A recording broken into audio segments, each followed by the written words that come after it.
наводняват черните пантери. Много е горещо. А ако не сте забелязали, козината ми е черна. Жегите ми се отразяват по-зле, отколкото на другите леопарди. Проблемът е сериозен. За щастие, открих уникално място, което предлага прохлада. Блатата, скрити в сърцето на джунглата. Още нещо, което прави района много ценен.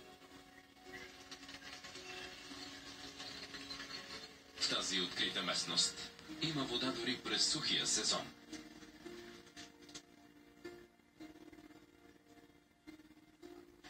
Всички в радиус от километри разчитат на нея.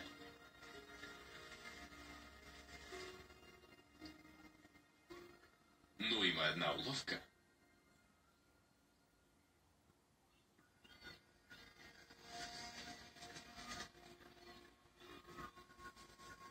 Не само аз съм дошъл да се разхладя.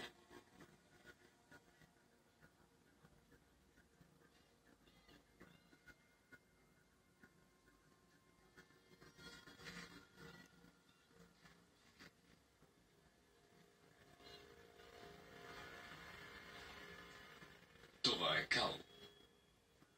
Още е млад и зелен.